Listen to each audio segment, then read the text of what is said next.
If you have a job instead of a career, will you be satisfied tomorrow? But if you develop knowledge and skills, who knows how far you can go? If you're interested in electronics technology, drafting and design, or information technology, call ITT Technical Institute. Classes meet just a few times a week, and financial aid is available to those who qualify. Call ITT Tech now for more information. 800-741-5123. 800-741-5123.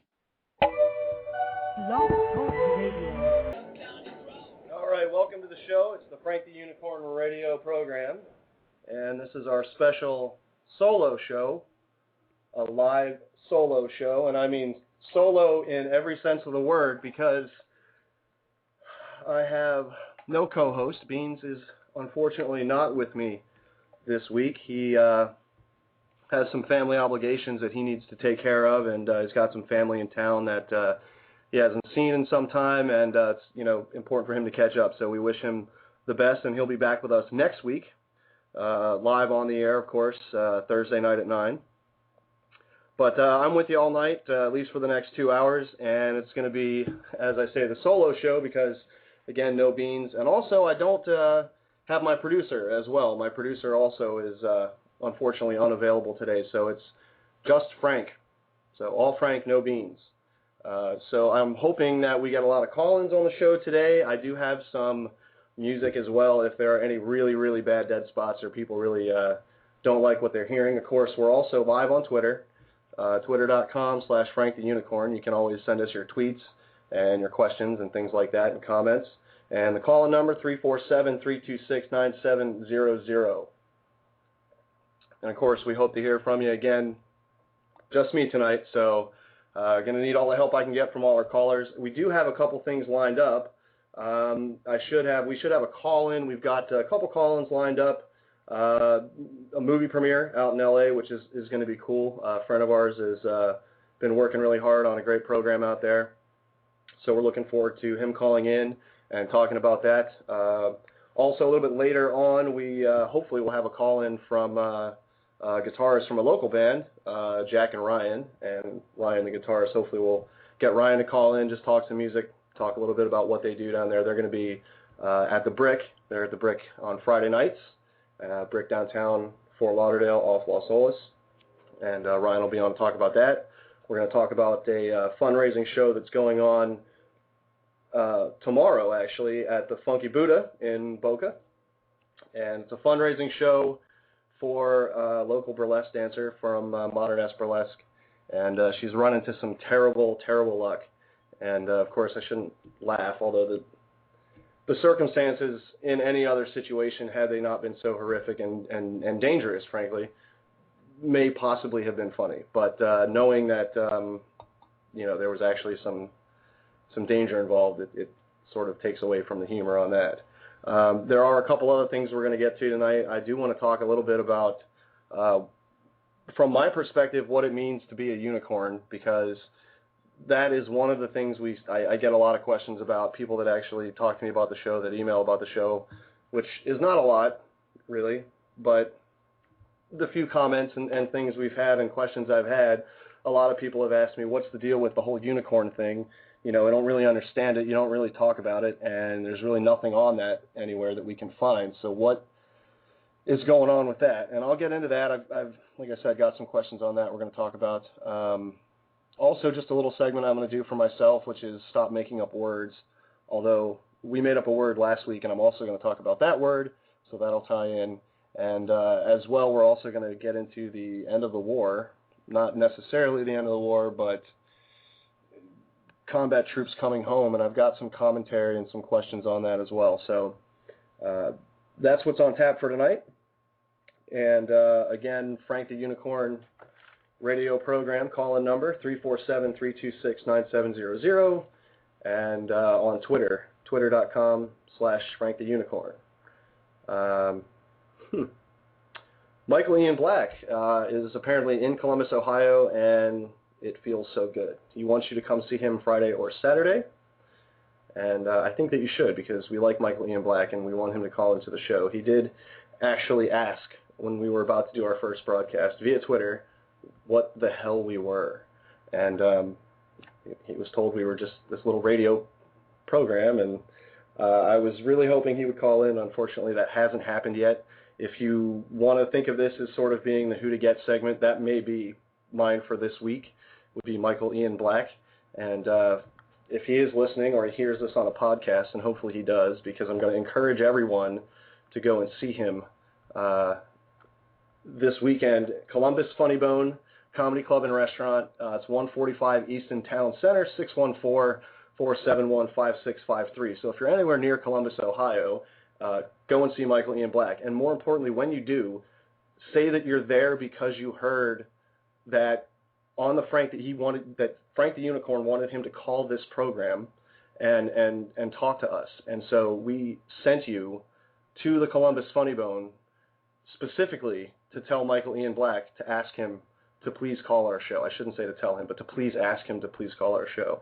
Columbus Funny Bone, 145 Easton Town Center, 614-471-5653. Michael Ian Black this weekend, Friday and Saturday. So check that out.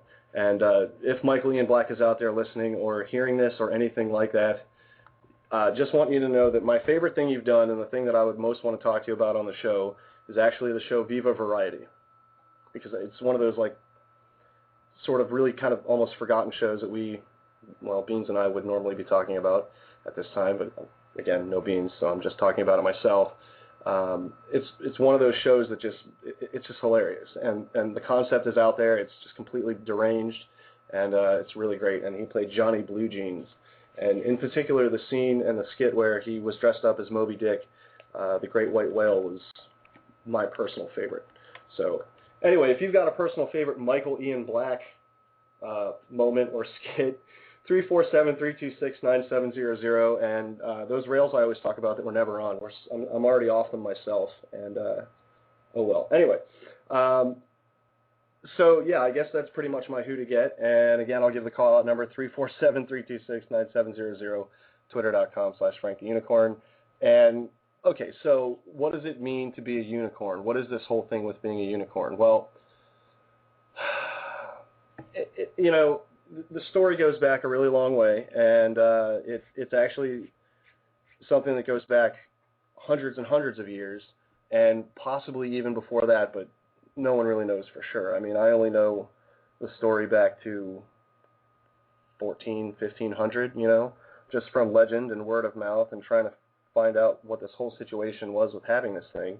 But basically what it is, if you go and you look at the Facebook page, which check us out on Facebook as well, and hey, you know, maybe you could give us a like or a friend on there or something, I don't know. Anyway, you'll see that I actually do have a horn, and it's on my head. It's a unicorn horn. It's sort of pink and sparkly, which is a little embarrassing when you're a guy. But unicorns, through history, were never known to be male, and that's what makes them so unique. They were one of the things that makes them so unique. But basically, the story is that the unicorn horn is sort of a result of a genetic mutation. It's very, very rare, and a long time ago, when it was more prevalent, you know, because there were fewer people, and it was a little bit more prevalent, the way that they would hide this is when they would have portraits done of their, you know, princesses, or of the unicorns themselves. They weren't all princesses. That's a whole other thing. It's not a royalty thing. But anyway, it's just a mutation.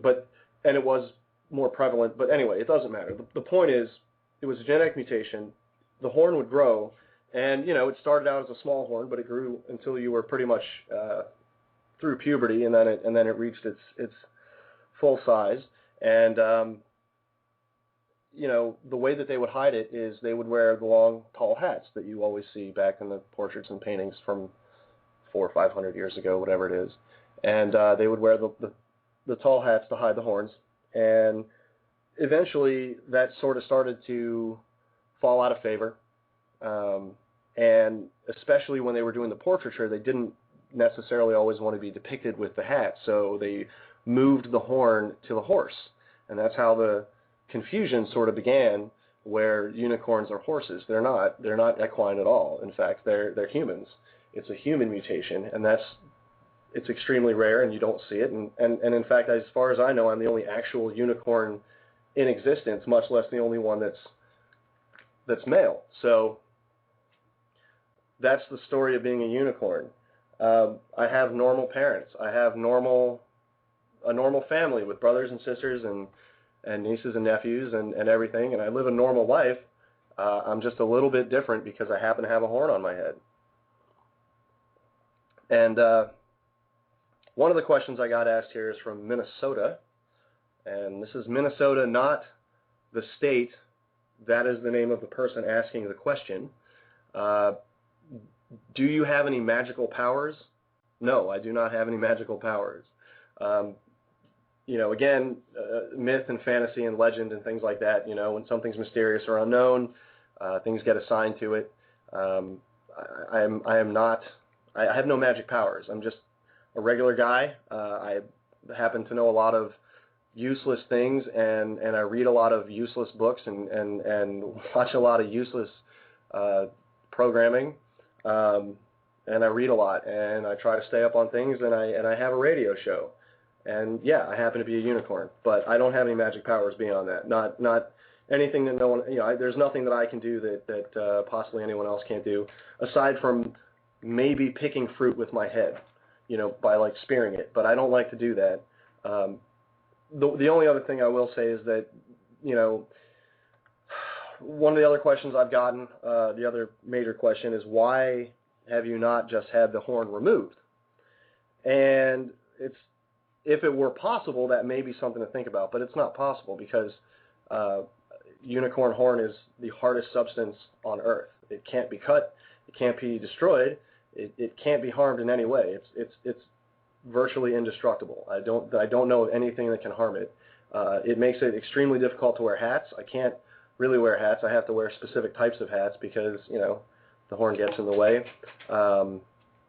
It's very dangerous to try to kiss people. There's a lot of things that you have to take into account when you have a horn that that for me are just kind of everyday, but for most people they wouldn't even think twice about.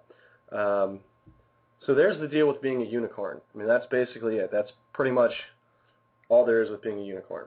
As far as for what I have to say at this time. So if you have any questions on that, or you want to know anything additional, you can call us 347-326-9700, or you can check us out on Twitter, twitter.com/FrankTheUnicorn.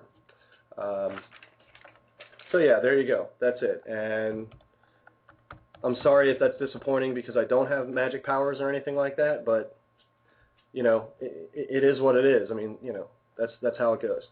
I wish I had powers, but I don't. Although that may be something to think about for maybe another segment on the show. What magic powers would I want to have? I have no idea. I think everyone picks invisibility, but I don't know that would necessarily be something I'd want because I kind of like when people know that I'm there. You know what I mean? Why did I just ask you that? I have absolutely no idea. That made no sense at all. Whatever, it doesn't matter. The next segment, I guess, that I'm going to go into while waiting for anyone to call us at 347-326-9700, or send us a message on Twitter, twitter.com/FrankTheUnicorn, I want people to stop making up words.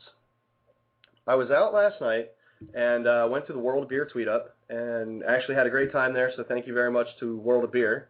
I drank the large bottle of the Le Fin du Monde, which is the end of the world. It's a French-Canadian beer. It's pretty potent.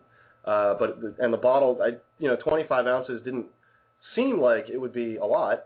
And then they brought the bottle out, and it was enormous, and it had 2 glasses. And I thought, okay, that's just, that's not necessary for me. But I ordered it, so I finished it, and I found out that supposedly I was supposed to sign the bottle with a silver magic marker or like a silver pen or something, and they were to do something with the bottle. Partially because I drank all of it, I was a little unaware of that, and I didn't know that. So I left. Didn't sign it. Now, either I think I have to maybe go back and do it again, which I don't know if I can do that, or they have to hear what I'm saying right now and agree to just let me come in and sign that bottle. Hopefully they didn't throw it away, or really hopefully they didn't throw it away, but hopefully they didn't recycle it. but I suspect they probably did. And if you guys did, that's cool. We still had a great time last night, and it was a great tweet up. And I think they do that once a month. You should check that out on the Twitter. So, yeah, 347-326-9700. Give us a call or send us a message. Twitter.com/FrankTheUnicorn. So anyway, so I'm out there at World of Beer last night, and I thought I heard. Now, it turns out it was not the case, but I thought I heard someone say irregardless. And I just kind of turned around real fast, and they said, no, I didn't. I said regardless. Okay, good. I want people to stop making up words. And we touched on this a little bit when we talked about the show Change of Heart on a previous show, and I mentioned the word conversate. Again, not a word. It's converse, not conversate. Okay, that is so stupid. Do not say that. Not correct. Please, just don't butcher the language like that. English can be beautiful. Just use it correctly. Okay, please. I know that I don't. I had the grammar cops called on me, which is another reason why I'm sort of doing this, to hopefully get them off my trail. To like lose them along the way somewhere. But stop making up words. And the problem with this is that it goes beyond people just using words incorrectly, like irregardless or conversate. It goes beyond that into a little bit more dangerous territory, where when you're making up words to try to influence people to think or feel a certain way about something. And I just have to say, the most absolutely offensive, disgusting, ridiculous, stupid, nonsensical, pointless word that I have ever heard in my life is Islamofascist. If one more damn person says that word to me, or I hear that word one more time, I am going to freak out. That is not a word. And the two concepts that make up that word, that have been put together to form that word, are diametrically opposed on every single level. There's absolutely no way you can associate those two things in any logical sense. Their ideologies are completely at odds. So to use that word and to create that word to try to demonize a segment of a population or a certain group of people by associating them with a known bad group of people, or a group of people who we know how we feel about, and it's not positive, is just really, really offensive. And it's very dangerous. And this is why we need to kind of really call out the grammar cops sometimes, maybe, and watch not what we're saying, but the words we're using and how we're speaking to each other. Because when you're using this word, when you're saying these things, you're putting across an impossible concept. There's no way that any Islamic fundamentalist would go along with the idea of fascism. There's no way that a religious extremist of any stripe would want a fascist situation.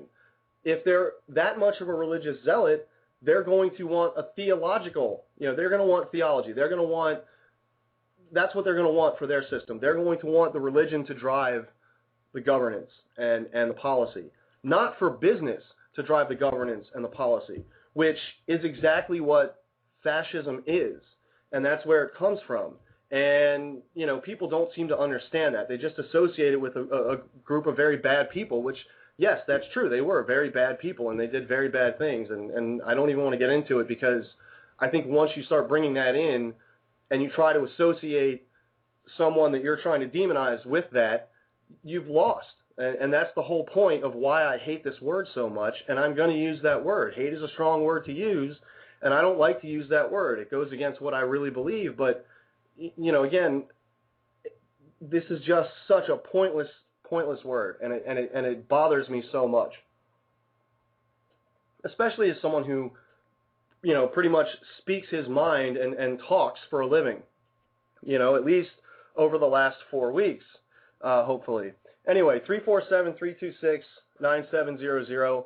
Anybody's got any comments on this, or you got a word out there that just drives you nuts that you don't like to hear, or a phrase or a term, something that you just don't agree with that just absolutely makes your skin crawl, why don't you call and let us know? 347-326-9700. You can also send us a message, twitter.com/FrankTheUnicorn. We're tweeting live. I'm not actually tweeting much myself because I'm a little more focused on continuing the show and speaking to you guys and trying to get across just get across whatever it is that I'm saying, which in this case, is obviously a little bit of a rant on how much I can't stand this sort of new speak that we have going on and the way that these terms get hijacked and they get misused. The idea that we're suddenly going to start calling the estate tax the death tax, I mean, it's not an accurate description of what it is. That's like saying, it's almost like the scene in Zohan where he goes in, you see him in the electronics store and the guy's like, oh yeah, you told me the ad said Sony for $300, and the guy's saying, no, it's this other brand for $400, but it's better. And then he literally gets a phone call and it says, yeah, Sony, $300, come on down. You're just associating the wrong things, and you're using the language incorrectly to describe the events of what's going on or the items that you're talking about in just the wrong terms. It's not a death tax because you're not being taxed because you die. Your estate is being taxed, okay? Your estate that's left over after you've already expired is what has to be taxed, okay, is your estate. And effectively what it is a tax on the people who are inheriting the estate. So, look, if you get income in this country, you pretty much are supposed to pay income taxes on it. That's the way it works. Obviously, not for everybody, but that's how it's supposed to work. And to repeal that, okay, that's a debate you can have, okay? If you want to have a debate about repealing the estate tax, fine. I don't think there's anything wrong with that. If that's what you want to do, that's fine, but just say so. Don't try to make up a new word to describe it in a more favorable term. Don't try to convince people that, it's not an estate tax. It's a death tax. And that's why we have to get rid of it, because it's taxing you when you die, and that's wrong. No, that's not the intent. That's not what it is. And again, when you use that language that way, it just completely obliterates the point of what you're trying to do. And you come across as being dishonest with that. And that's a real problem. But it's something that isn't just happening randomly. It's not something that certain people are doing necessarily more than others or here or there. This has become mainstream vernacular. This is something that everybody is saying. These are terms and phrases and words that have invaded and poisoned our language, and frankly, I'm sick and tired. There's some people out there who are probably sick and tired of it. I know you don't like to hear words like Islamofascist and death tax, and again, to a lesser extent, not necessarily to the same level, but conversate and irregardless and all those things. But again, using those, you're opening a door by using those words to allow this sort of new speak to take over, and it's really, really frightening, and I don't like it, and I'm curious what everybody else out there thinks. 347-326-9700 on the Frank the Unicorn radio program. Again, we are also on Twitter. Frank the Unicorn on Twitter is twitter.com/FrankTheUnicorn. Yeah, and again, I'm flying completely solo tonight, so there is no beans. Maybe you've noticed the show is a little bit more serious this week. Maybe there's a little bit more going on as far as ranting or going in a certain direction as far as, we don't want to do that. Someone asked me this week, would I be doing a political show? No, not necessarily, although, I do have a certain point of view, and that obviously comes across when I'm talking about these things. But I'm not out here to specifically endorse any policy or political party. I mean, I do have my beliefs in that regard, but I don't think that this is necessarily the right format for me to share them. I think that there's other things out there that we can talk about without poisoning our dialogue and frankly alienating half of or more of who would be listening to us. So kind of avoiding that. But getting back to the making up words bit, we did make up a word last week. We actually make up words on the show all the time, and so I'm probably a bit of a hypocrite to tell people to stop making up words, because we did make up a word last week, and we sort of coined a phrase, if you will, and that was Amesish. And the idea behind Amesish, it was just the idea that if you had a religion where you were following the teachings of Buddy Lembeck, yet you were, to use the word last week, eschewing modern technology. So you were giving up the modern technology and living as if you were Amish, but by following the teachings of Willie Ames, thus making you Amesish. So if that ends up being, and it very well could end up being, our first or only possibly contribution to any sort of popular culture, I apologize for doing that. But hey, it happens. 347-326-9700. If you've got something you want to talk about, give us a call. We'll put you on the horn and see what's going on. If you want to send us a message, we're also on Twitter. So twitter.com/FrankTheUnicorn.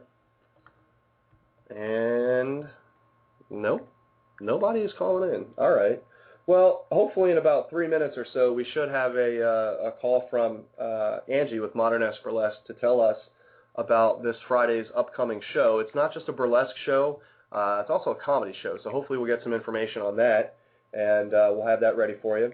And that's, again, the fundraiser that's taking place at the Funky Buddha Lounge. That's in Boca Raton.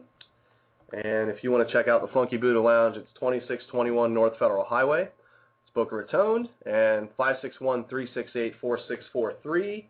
They're open every day from 6:30 p.m. to 2 a.m.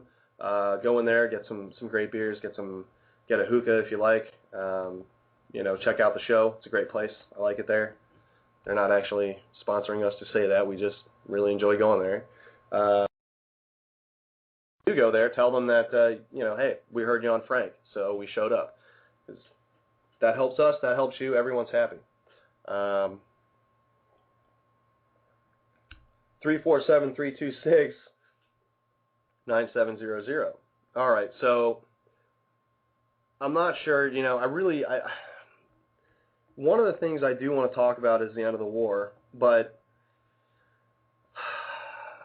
there's a lot to talk about. There's the end of the war. There's the fact that jobless claims are at their highest level in 9 months. There's a lot of, and again, not the end of the war, but okay, the withdrawal of combat troops, let's say that, because that's what they're really calling it. You can't really say it's an end to a war because there's 50,000 troops that are still being left there. So, there's not an end until all of them, every single one is back, and there's not anybody there, which could take a long time. It could take decades for that to happen, which it's something I want to talk about, but I kind of don't want to get into it at this moment because I'm expecting to get these call-ins, but it's just kind of out there, and I feel like it is something I need to address. So, for those who maybe haven't heard or don't know, because it certainly hasn't been out there as much as it should be, which is something I'm kind of curious about. They have withdrawn the last U.S. troops, combat troops, from Iraq. There's still 50,000 troops in there, but the last combat brigade left on Thursday. And that's after 7 years, more than 7 years, since the invasion started and we kind of got into this war. And I think it's something that what I'm curious about and what I want to know is, where are the parades? Where are the parades? Where are the parades? Where are the banners? Where are the banners? Where's the music? Where are the bands playing in the street? Where's the confetti? You know what I mean? Where is that? Where's the music?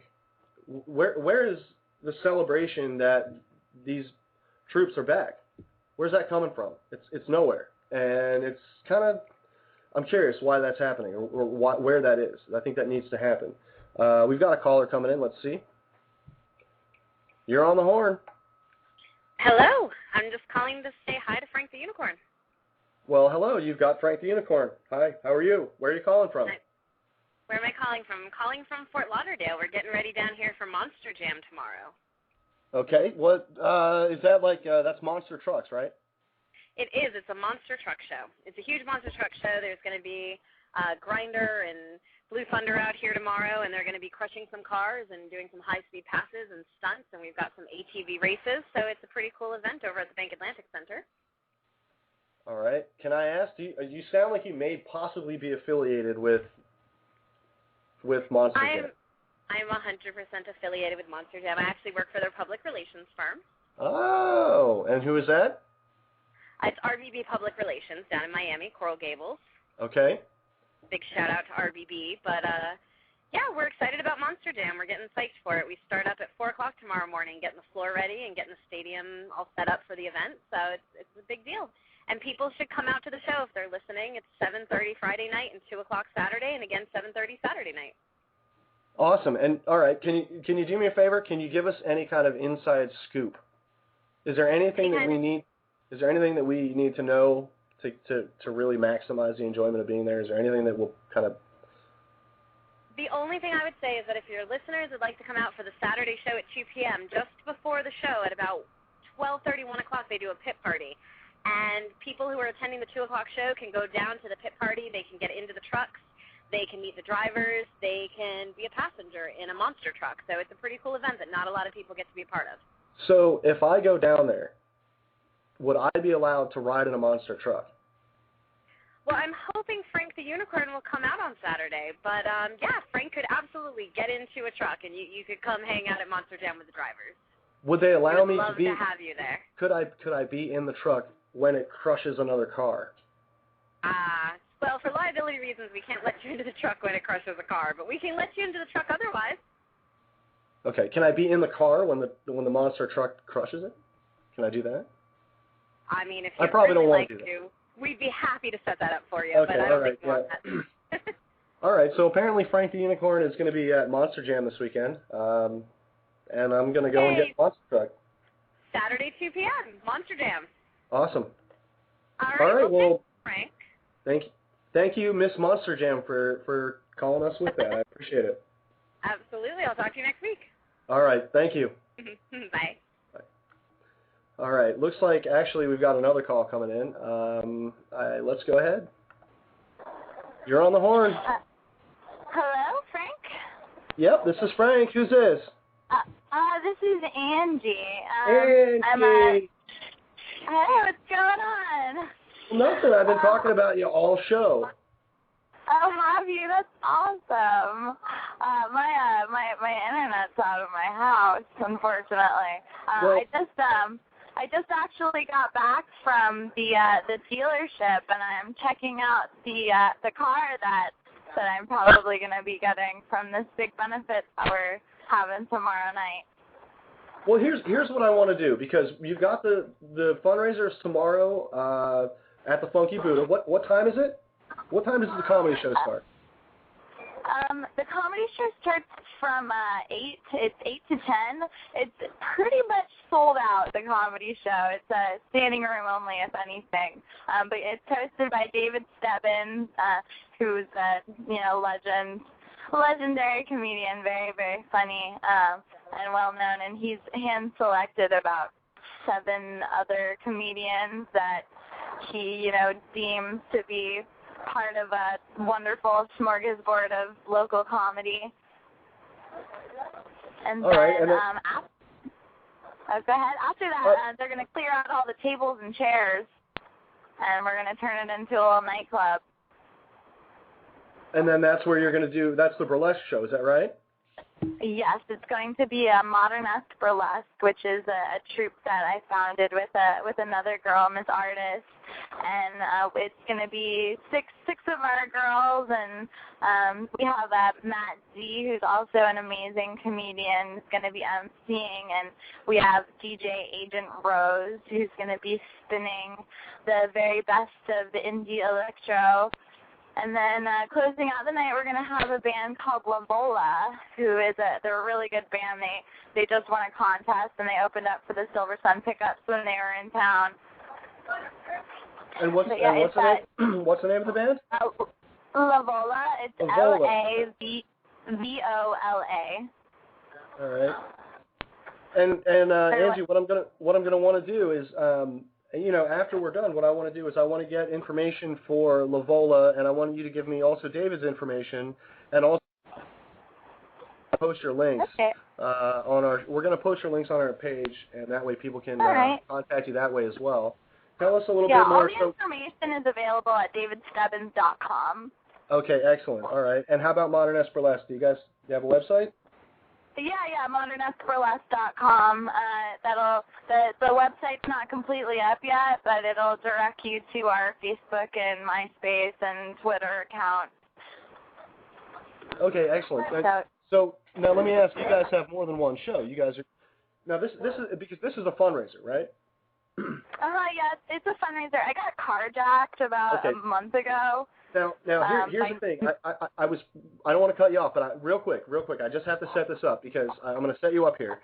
I know the story, and I want you to tell the story not only of the carjacking, but of the other thing that happened down in Miami. Now, don't give it away yet, but I want you to talk about that because I want you to just mention what happened there as well, because it's not as if you just got carjacked, right?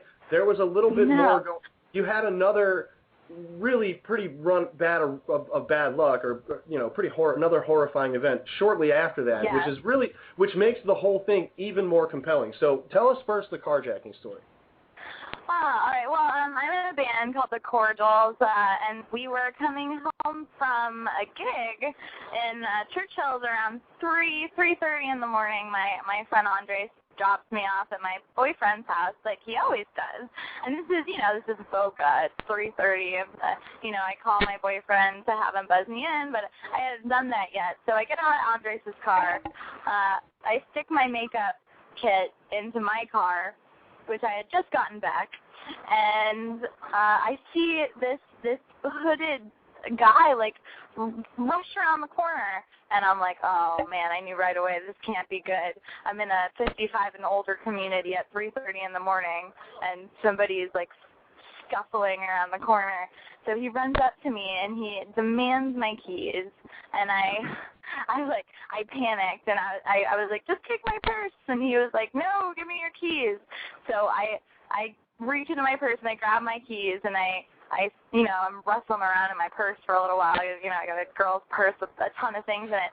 So I throw in my keys, and he has a knife pointed at my stomach, which was, of course, exposed. And it's 3:30 in the morning. Yeah, 3:30 in the morning. And with my car, you can't even get in through the driver's side. My car is, it's horrible. Not really worthy of stealing, but it was my car. But did he try to get in the driver's side and he couldn't? Yeah, so he threw the keys at me and then made me let him into the car. And I was like, oh God, I can't believe this is happening. And then, there's no power steering or anything, so he gets out, and me and Andres tried to go to the outside and wait for him, but his tires got stuck in the grass, and he just sped away and was gone, gone. So I'm freaking out. We call the cops, and needless to say, they have not found the car. I don't think they're trying very hard, and my insurance didn't cover it, and I was just left without a car and left without, I had some really, precious things to me in the car, and that just didn't mean anything to anybody but me. So it was more than just it's the most recognizable car in Boca. There's dents, stickers. I don't know how he got away with it, but he did. All right. So now that, in and of itself, having a knife shoved in your stomach and someone demanding your keys, and then, it is a little humorous to think that he couldn't get in the door. I'm going to be honest. Yes. I'm going to be honest with you. It's a little funny. Everyone laughed at me when I told them the story. They were like, they stole your car? And I'm like, at first I was like, yeah. Here's the thing. It can happen to anyone. It can happen to any of us at any time, anywhere. We all have to be very careful and try to look out for each other. And, thankfully, the good news is you weren't hurt, thank God. And the other good news is it doesn't seem to have affected you, in how you carry yourself or anything like that. So that's good. I'm afraid of, after that I was kind of okay. I was a little shaken up. It was, the second event that did it to me, really. Okay, well, I got to say, though, to be fair, I think for what you've gone through, you're handling it really, really well. So now this is bad enough, okay? It's bad enough with the knife and the knife in the stomach and the car, and he's stealing the car and he can't get in, and you know, who knows? Because at that point, you know, it's funny to us now because you're okay, but at the time I'm sure it was terrifying because, yeah, he can't get in the car. Now he's frustrated. Now he's angry, and he's standing right next to you still with a knife, right? So that can't be a good feeling. That's got to be terrifying at the time. So now, okay, so you're dealing with all that. Now, we're laughing, but it's not funny. But, okay, so now, a month later, tell us what happened. You go down to Miami meeting, right? Yeah, I go down to Wynwood Art District, which, you know, during the day is an okay place. It's where the art galleries are, but at night, not so much. But there was a meetup of all the burlesque girls. One of the women in the community, Torchy Taboo, it was her 15-year anniversary, and she was screening a film.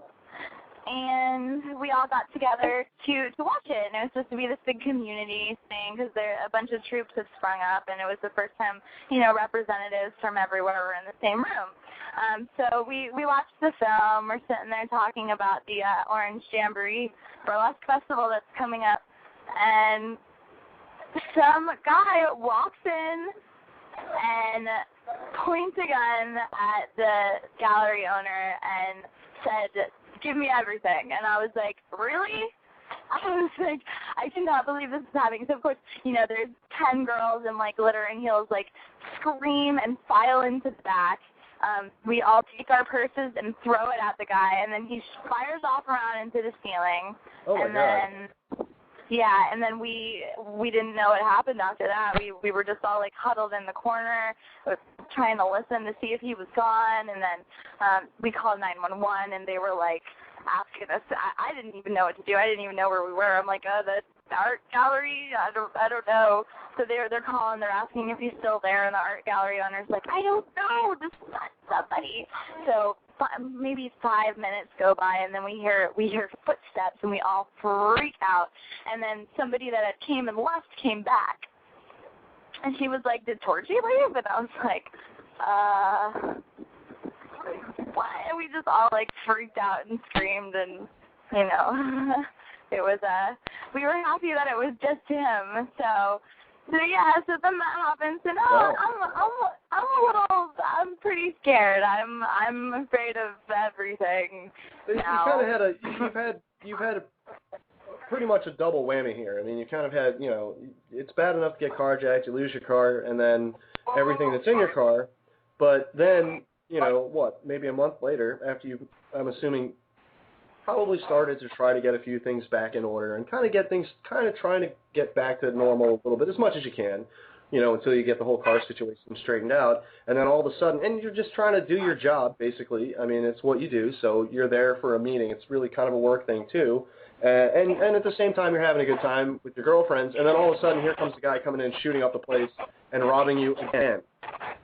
Yeah, and you think, yeah, like, that was my near miss. It's not going to happen again. Like, I can go on with my life, and then it does. It's like that senator that just died in a plane crash. Like, he was in a plane crash previously, and his wife died.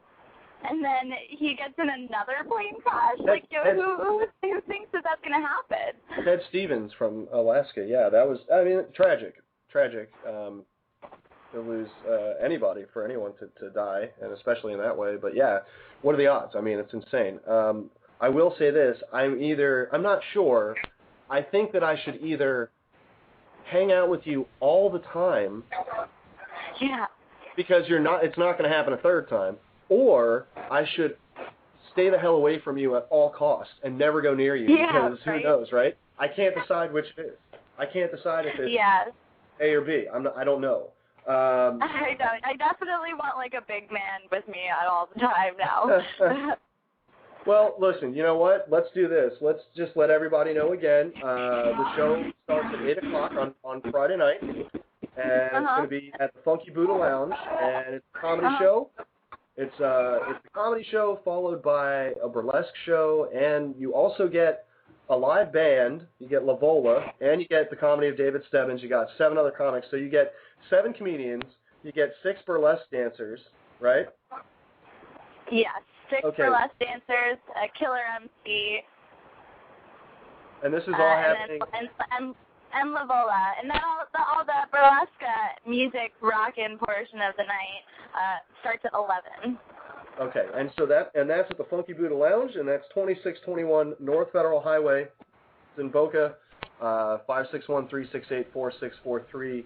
We want you guys to go out and check out the show and, help out someone who, frankly, has had a pretty bad run and really, really doesn't deserve it, because you're really a sweet person. You're really a wonderful, nice individual. Well, and thank really, you. Just so the people out there know, it's not like, Angie's, kind of mean or anything like that. She's a super, super sweetheart, and just absolutely the nicest person you'd ever want to come across. I appreciate it. Well, you're welcome. You deserve it, and does not have been visited upon her, but does deserve some people to come out and show her some love. Plus, you know what, folks, you're going to see a great show. I've seen Modern Burlesque. You guys are great. And you know what? You guys have some shows coming up as well, do you not? Do you want to talk about those? Yeah, we do actually. September 18th, we have a show at the Cottage. It's called Happy Endings, and it is a tribute to Fractured Fairy Tales. So you'll get to see all your favorite princesses and evil witches and fairies gone naughty. And then we have October 2nd is a show at Dada, and these are both free shows. So the Cottage in Lake Worth, and then October 2nd at Dada, we're going to have a show entitled I Am a Woman, which is a tribute to, key women and women of all sorts of different strengths and, just our own tribute to woman. However we choose to interpret that.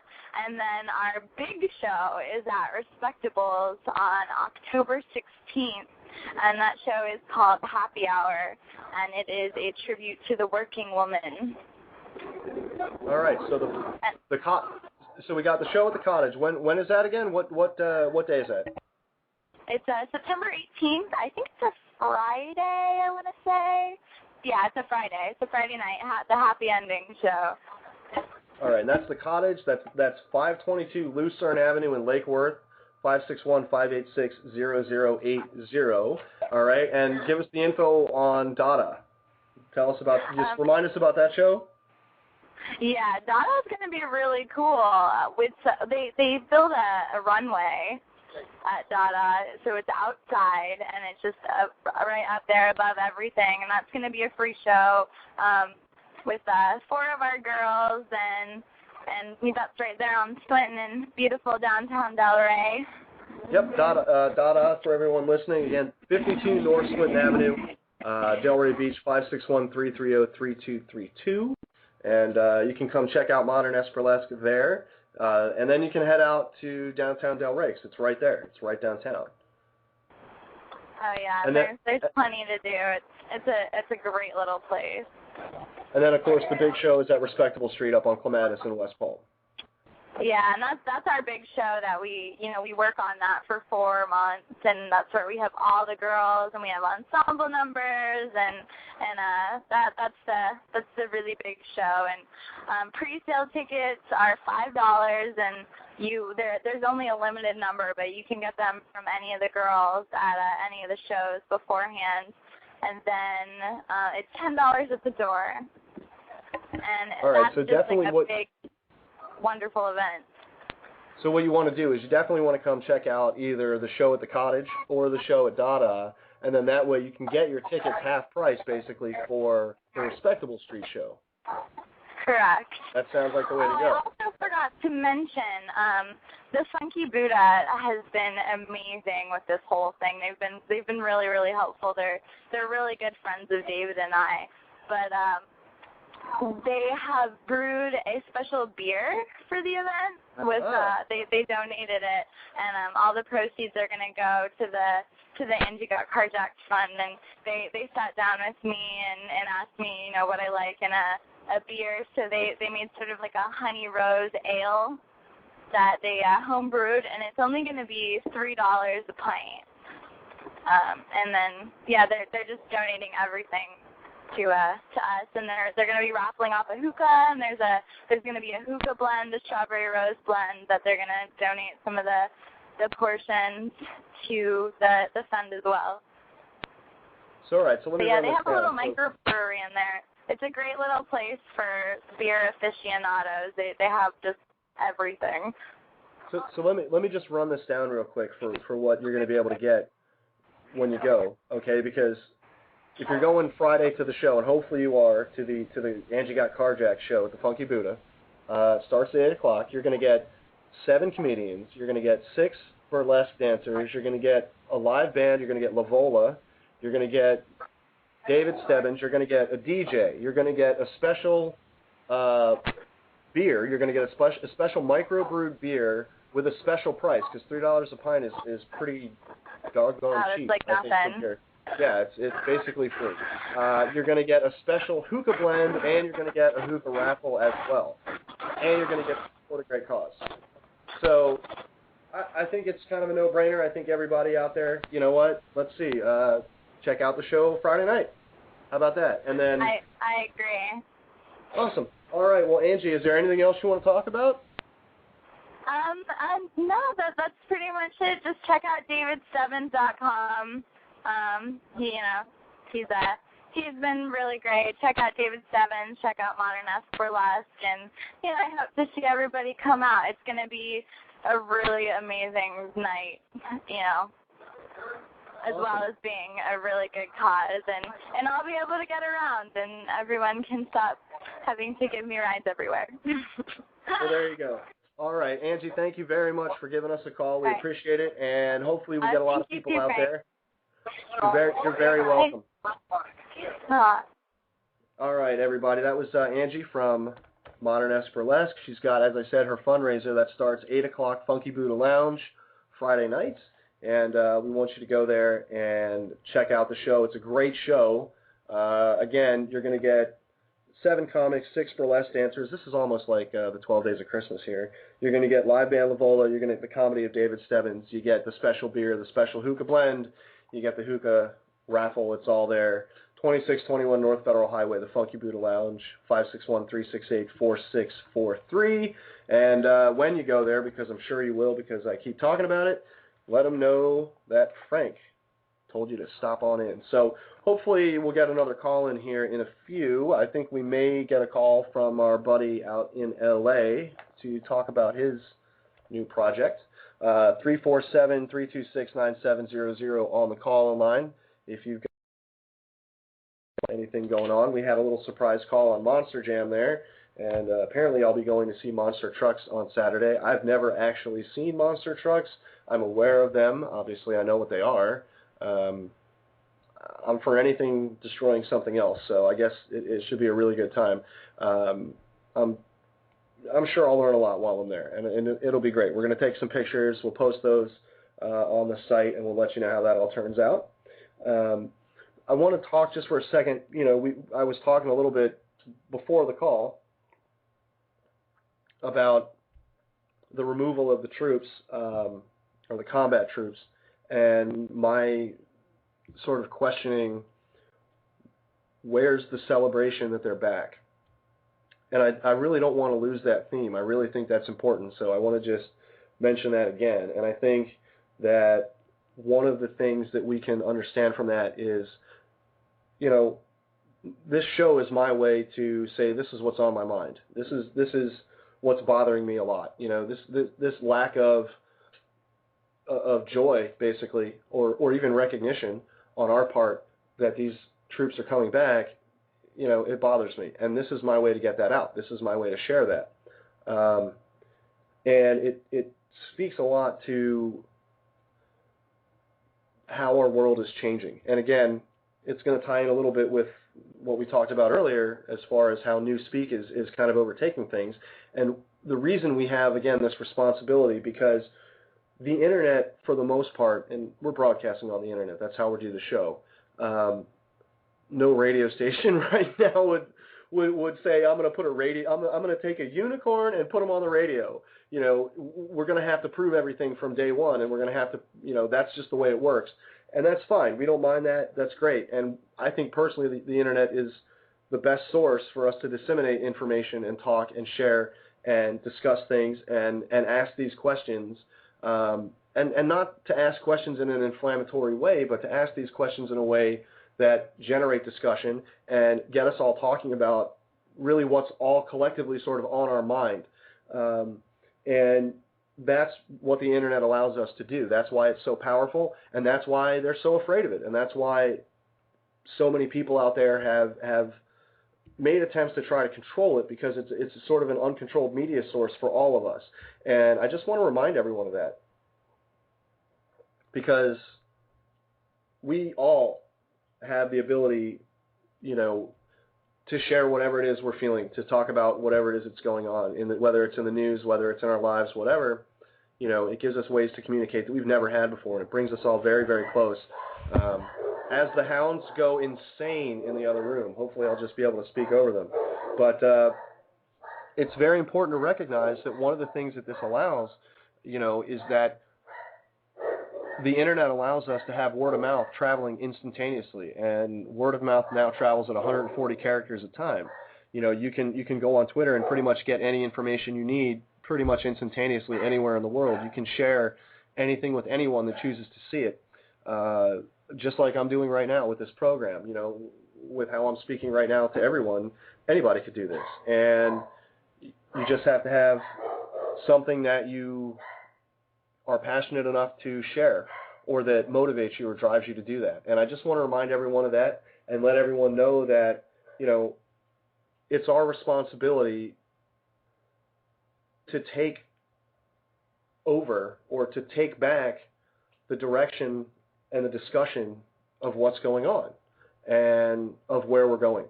And again, these combat troops coming home really, really highlights this point, because again, where are the damn parades?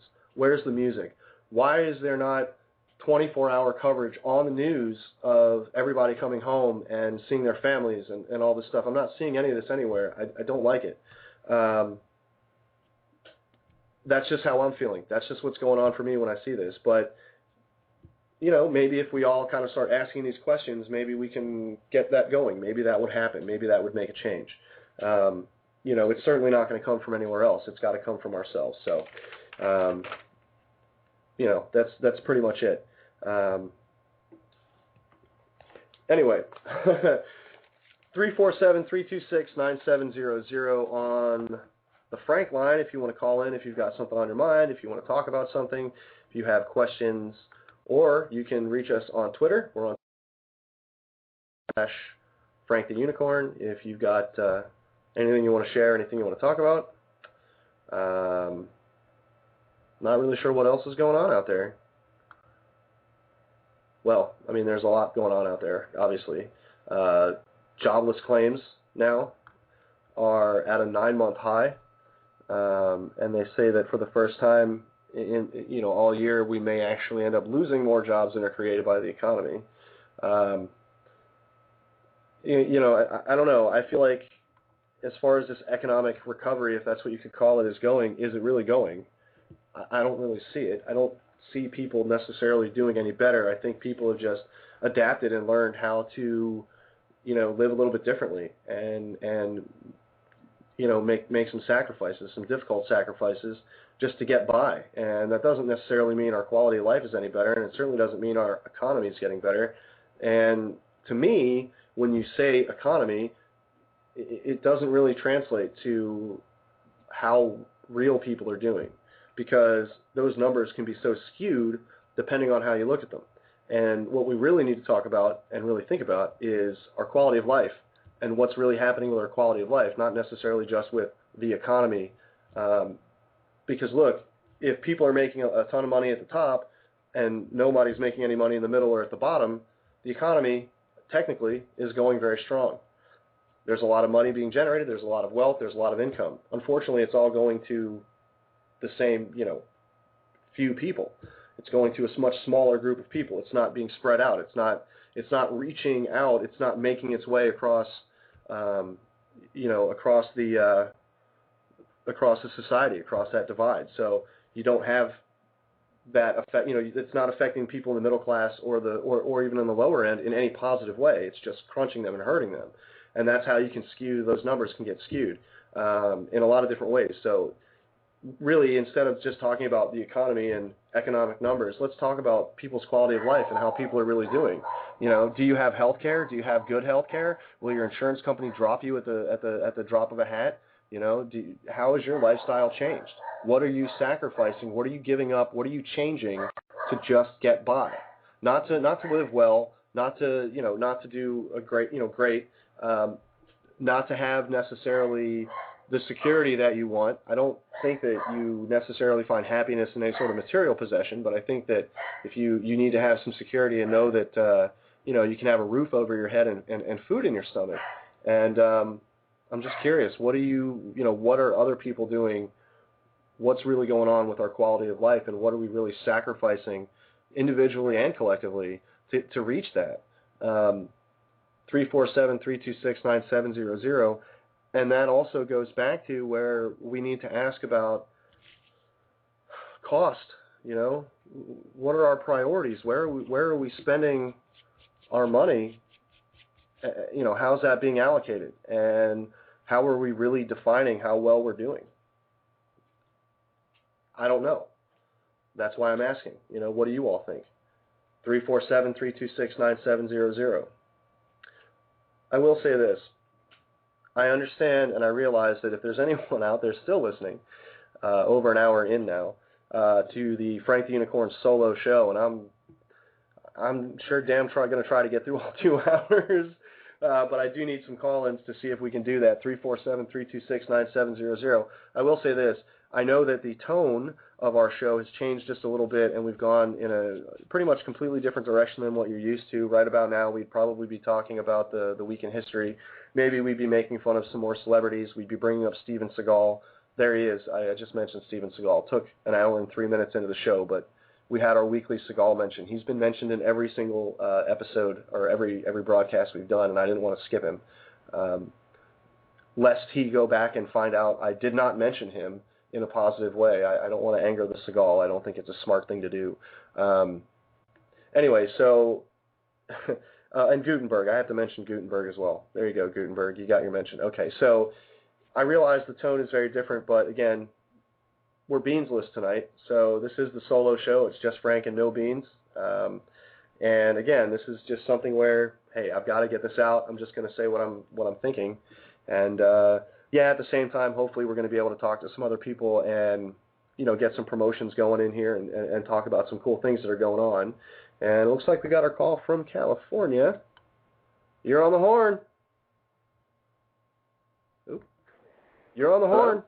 Yep, you're on the horn. Hey, it's Lon. Hey, Lon. It's Lon from California, everybody. Hey, I'm Lon. here. How you doing? I'm doing great, man. Thank you very much for calling the show. I do appreciate it. You're bailing me out a little bit here on the solo show because I am beansless without my funny companion, so the show's a little bit more dry and formal this time. So I'm glad you called to hopefully lighten the mood. I know you have a great project you want to talk about, right? Yeah, I'm actually at the Topanga Film Festival right now in Los Angeles, and our short film, which is in 5 parts online, is called L.A. Sucks. And you can view it at www.lasucks.tv. All right, and for those of us who are unfamiliar with it, I know the plot, I've seen it, and I love it, and it's very good, and I think everyone should watch it. And first of all, even before we get to that, I'm just excited because this is our first call-in from a location. You're actually at a film festival, right? I am at a film festival. That is a place.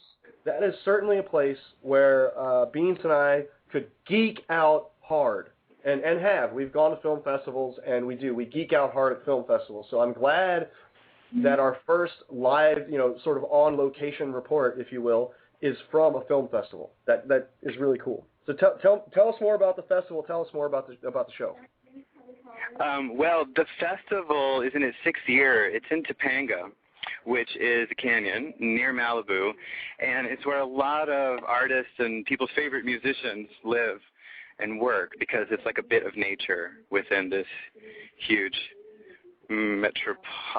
what do I want to say? Metropolis. Yeah.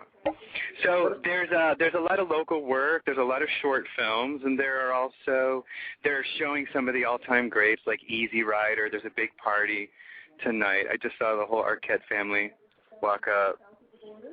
Oh, really? And yeah. Wendy Malick was just here, and a bunch of people that I don't know who they are, but they're definitely somebody's. Okay. I have to tell you, and I'm sorry, I just have to say this because I know that there are people out there listening right now, if they're listening, who are going to say the same thing. Topanga, of course, to someone who is not from California, really does, I've been to California plenty of times. I haven't spent a ton of time there, but I've been there a few times. I shouldn't say a ton of times, a few times. But Topanga, of course, to me, Boy Meets World. Danielle Fishel. That's what I think of. I can't help it. Neil Young. Yeah, I know what you mean. No, you're literally in. You're in. Okay, so you're into. I'm going crazy on this joke here. It's not working because Beans isn't here to help me with it, so it's really not working. But you're in Danielle Fishel, California, at the Danielle Fishel Film Festival, Topanga, California, Topanga Film Festival. Go ahead. Tell us the plot of LA Sucks, because I know what the plot is. I've seen it. But other people listening who are no doubt going to check it out at lasucks.tv, what are they going to see? What are they tuning into? Tell us, please. They're going to see a vampire comedy, a film about, film slash TV show about vampires who can't get their act together. So, in opposition to True Blood and Twilight, which we actually beat to the punch when we put this out, although this is a couple of years at least, right? That you guys have been working on this for. This is a while. This is not a new thing. No, it's not a new thing. And so what you'll see is a bunch of vampires who blended in with the rest of the hipsters in Los Angeles, and they're just so old and so downtrodden that they can't remember how to fly or become invisible, or sometimes it might happen for a second or two, and then, they'll fall from the sky, and so they have to try to find a way to survive, and they decide to make an online buffet out of a sex offender website that shows people where sex offenders live. And that's just the first episode. And it goes from there. I mean, there are other plots and things that you guys all get into, and right? Oh, yeah. We try to go to Canada to get health care and get our fangs polished. And, there's all kinds of things. And you're actually, now you're in the, you're one of the main, you're one of the main people in it. You can talk about that. Yeah. You can break I am one of the, I can tell you a little bit. I'm a vampire that was born in the late 14th century with an English script European accent and a mysterious background that is so mysterious that I may have made it up, but I can't remember. Nice. Yeah. It's fun for the whole family. So what else is playing at the Danielle Fishel Topanga, California film? What's playing there? What else is playing? Now, obviously, first of all, when is LA Sucks playing? When can people go and see it at the festival? People can see LA Sucks at the festival on this Sunday at 7:30 at the Best of Topanga Showcase at Froggy's, a most excellent, delicious fishery, similar to those in South Florida like La Tub and Dania Beach. So that's 7:30 on Sunday at Froggy's is LA Sucks, along with other shorts. Let's see, what's happening right now, there's a documentary called No Subtitles Necessary about the making of Easy Rider. And Easy Rider is actually playing tonight after the opening reception. And other than that, I mean, there's just a ton of stuff, including a whole international day tomorrow with films from all over the world. And let's see, what else? There's a David Lynch tribute, and I think David Lynch will be there tomorrow at 6 o'clock at the Mountain Mermaid. Intro. Are you coming?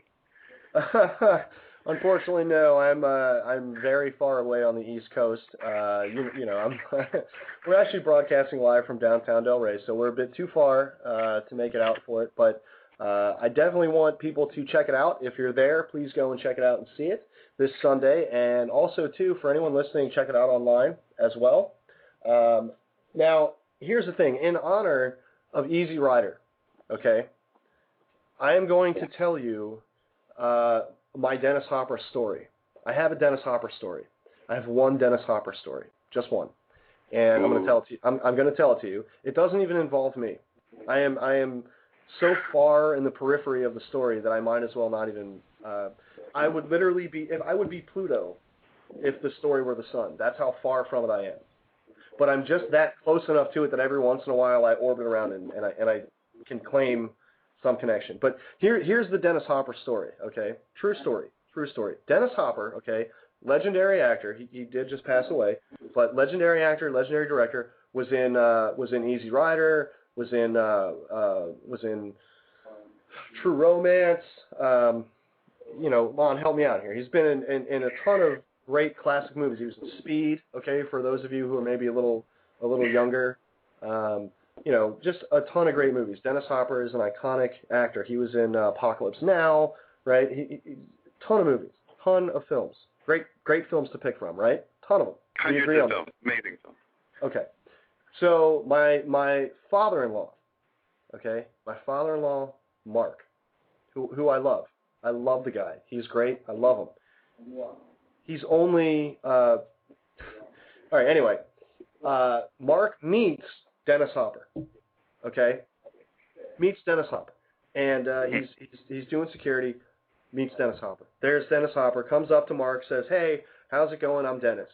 And Mark says, "Oh yeah, I know you. You're Dennis Hopper. Man, I loved you in Super Mario Brothers."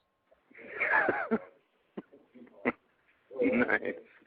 I loved you in Super Mario Brothers. Do you have the theme music for Super Mario Brothers? I do not. I'll have to play it for you next time. We should do this again next time, and I'll play the music on the piano. I have the theme music for the Muppets. I have a lot of theme music, but not for Super Mario Brothers. Although horrible film, probably Dennis Hopper's worst movie. Yeah, what did Dennis say? I wonder. He said, "Thanks," gave him a sideways sort of Dennis Hopper look, and quickly walked away from him. And so I asked him, "Well, did you, because they were in the same area?" So I said, "Well, did you go back up to him and say, and by the way, Apocalypse Now? Yeah, man." No, he said no. He actually, every time he even made an attempt to look in the direction that Dennis Hopper was standing in, Dennis Hopper moved. He disappeared. He did he teleported out of his line of sight. He just real sneaky, just kind of did like a little hammer dance away from where Mark was looking at him. So he never had the opportunity to say anything else to him. So meets a film legend, meets Dennis Hopper, all the great classic movies. Hey man, loved doing Super Mario Brothers. There's our phrase of the week for the show. Hey man, loved you in Super Mario Brothers. You got to hear the Dennis Hopper story. That's pretty cool. Do you have a Dennis Hopper story? I just don't. You did not tell him how much you enjoyed his story? I just don't. I have all kinds of other stories, but not a Dennis Hopper one. Do you have a Dennis Hopper? Do you have anything that would be a story that would be on the periphery of Dennis Hopper? How about that? Maybe like, well, I don't have a funny Dennis Hopper story, but I have a funny story about an actor who was in a movie with Dennis Hopper. Ooh. Or even was in a movie like Dennis Hopper was in a movie. You gotta have. Well, yeah. Oh, yeah. Well. Don't listen. Don't name names, right? Unless you can. Okay. Can you name names? Can you name names? I mean, or no? Is it too bad? What's the difference, really? Right? I mean, well, I mean. I have a very interesting story, actually. We offend celebrities basically every week on the show. That's pretty much what we do, and we do it in the context that we want to talk to them, and then we start out thinking, oh, well, we're just going to talk about how cool they are and how much we like them and we want them to come on the show. But unfortunately, we just don't seem to have the ability not to make fun of them. And so it always goes terribly wrong. We end up making fun of them, and we know they'll never speak to us. They'll never talk to us. Steven Seagal would never speak to me, even though I've spoken his praises for weeks now. If Willie Ames ever saw me, probably try to kill me. Adrian Zmed, I think Adrian Zmed is planning a hit on me. But I digress. Yes, so by all means, use names if you feel comfortable doing so. By all means, name names. Go ahead. Give us your Dennis Hopper periphery story. All right, my Dennis Hopper periphery story involves being on the set of Entourage in 2007, playing a cantor at Ari's Temple, and Adam Goldberg. I mean, I won't mention any names, but Adam Goldberg. Adam Goldberg, right? We know Adam Goldberg. Yes, Adam Goldberg from Saving Private Ryan. He also played Chandler's crazy roommate on Friends. Right. Yes, and he plays an agent, I believe, on Entourage who nabbed Vince for a bit, Adrian Grenier's character. And so on this day, I'm playing a cantor in the temple, waiting for them to come through so I can say my one line. And Adam Goldberg can't remember any of his lines.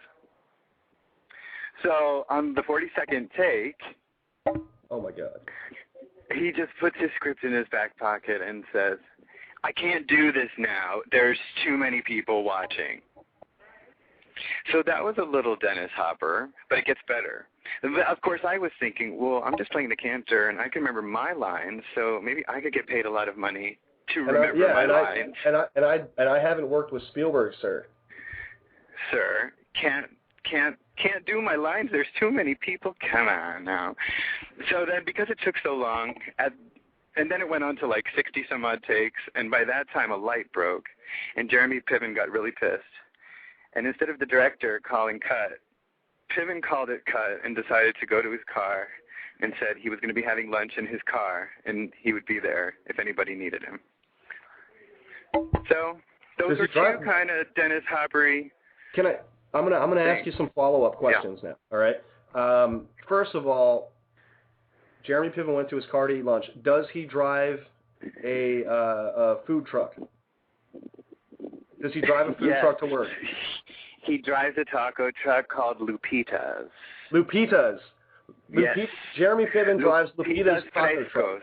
How is it? Have you had Jeremy Piven's tacos?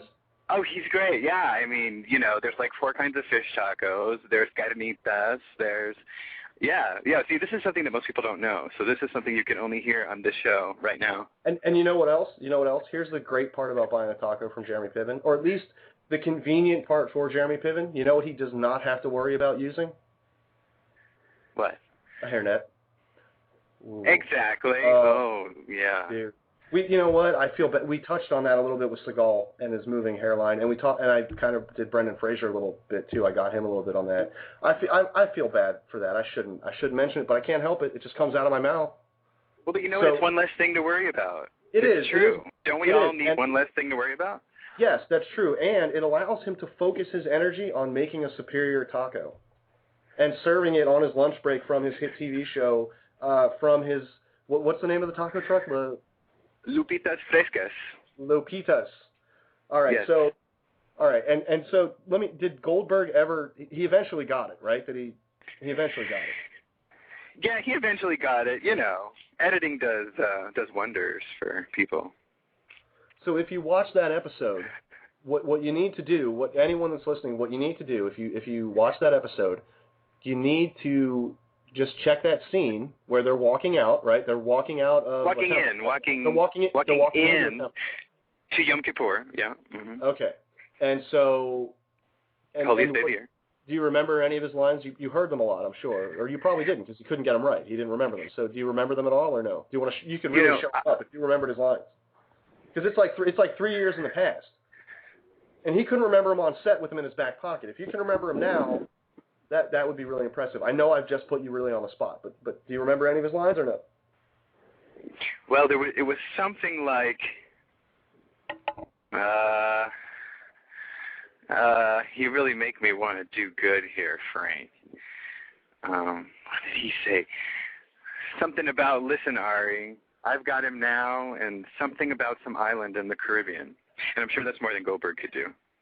And he couldn't remember the name. I think he kept saying Barbados, and it was Bimini, or he said Bermuda, and it was Birmingham. He just couldn't get it. He won't remember any of this. Ask him. You know, when you remember he was on Entourage. See, yeah. Well, obviously. That was nice to me. But here's the thing.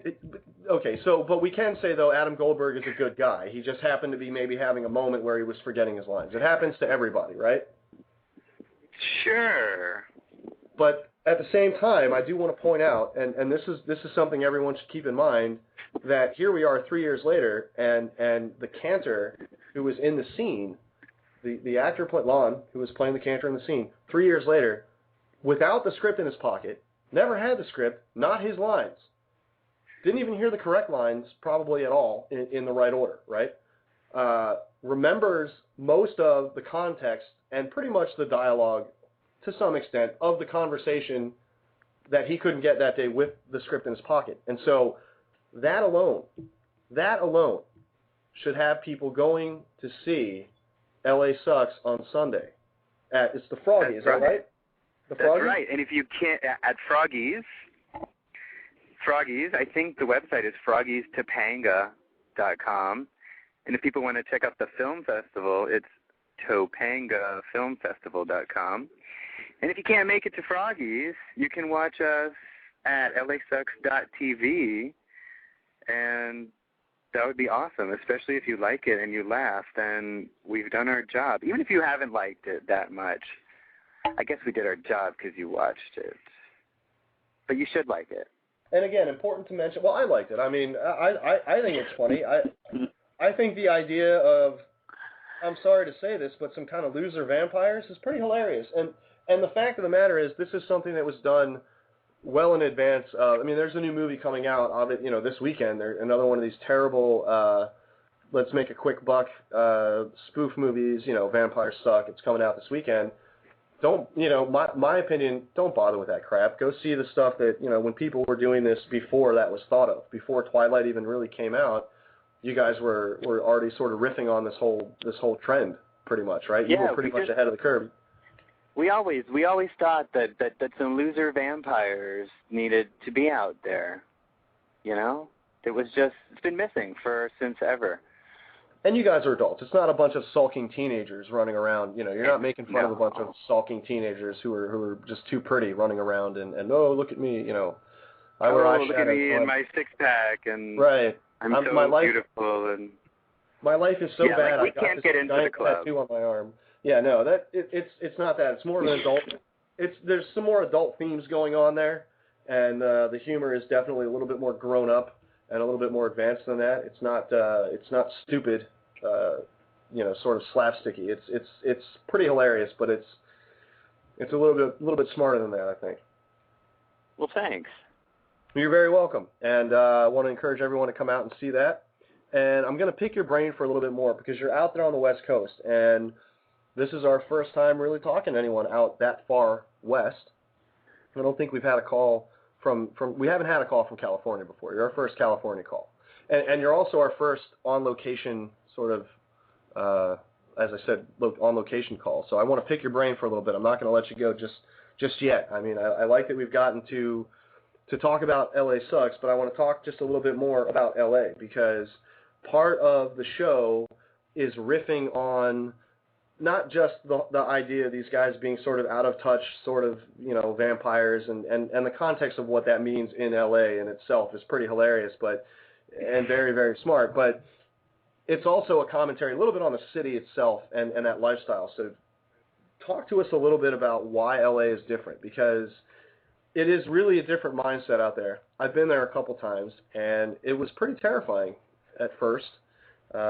After about a week, I think you get used to the sort of craziness of it, and you realize that it really, California, especially LA, that area, really, really a different mindset. Really, really, really a different mindset. Tell us about it. Give us another good LA story if you've got one. I know you do. Oh, there's there are so many LA stories, really. You know, and it's interesting because I'm from South Florida, so when I came out to LA, it looked a little bit like South Florida. So I thought I felt at home, but like the rest of LA, it's a lot of it's on the surface. So that makes things strange, and you know, there are a lot of people who come from wherever who are trying to, you know, some people are trying to do their thing and do their art, and everybody's trying to hustle, and some people are just really completely lost. It's like what I think a lot of people go into acting for, because they can't figure out what else to do, which, you know, it's not really the best reason. But, you know, there's a lot of, like when I first got out here, I'd be at auditions, or I was doing some small projects, and about 150 times I would meet somebody, and we'd talk for about 5 or 10 minutes, and the conversation would be like, hey, so where are you from? Miami. What about you? St. Louis. Oh, yeah, blah, blah, blah. Who do you know? Oh, well, oh, you're with them? Oh, really? We should have lunch. And that's and kind you of never, that's where it stops. And you never have lunch with anybody. Almost never. Everybody wants to have lunch, but it never happens. So is it just that people don't eat lunch, or they just don't eat lunch together? Well, people just don't follow through on the whole with what they propose a lot of times. But, you know, of course, now that I've lived here for 8 years, you know, I live in, like, a really wonderful part of, I mean, I love where I live, and, you know, by the sea and in the canyons is just totally amazing. And you know what, it's funny, because after living here, and when I went to this hamburger joint in Studio City that was like, build your own burger with 1,000 different ingredients, and I felt like I had never been to the big city before. I had like the 20-year-old waiter with the surfer looks and the perfect body and the perfect hair, and then the gorgeous women just kind of coming by to see if you were okay. And I felt like a country bumpkin. But there's a lot of cool stuff. Once you look underneath the surface, you know, you find like-minded folks. They do exist. And there's a lot of cool underground theater and the whole underground art scene. There's another cool, Travis Betts.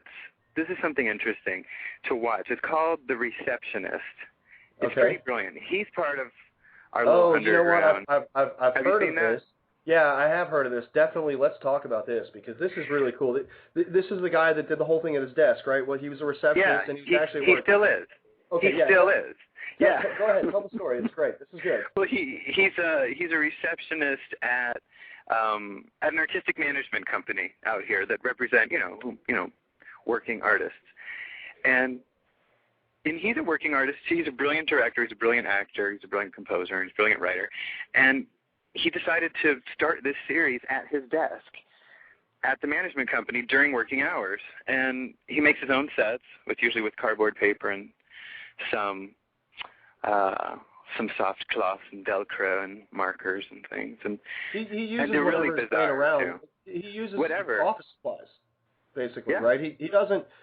That's part of the appeal of it, is he doesn't have all this stuff, you know, built, and he doesn't make all this stuff like at his house and then bring it there and spend all this time on it. He builds it at his desk while he's working, right? Yes, yeah.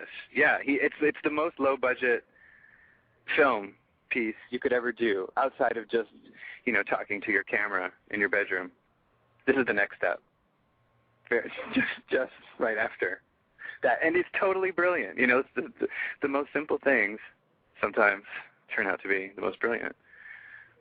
And he's wacky too, so if you don't have a taste for the wackiness, you might not love it. But it's so smart and so clever, and even his music is good, and his editing is good. I can't say enough good things about The Receptionist. I'm just amazed, honestly, that he's got. I'm amazed at what he's able to accomplish because again, I don't think, you know, until you really see all. It's not like this is real simple stuff that he's doing. He's doing some pretty complicated things, which are impressive in their own right.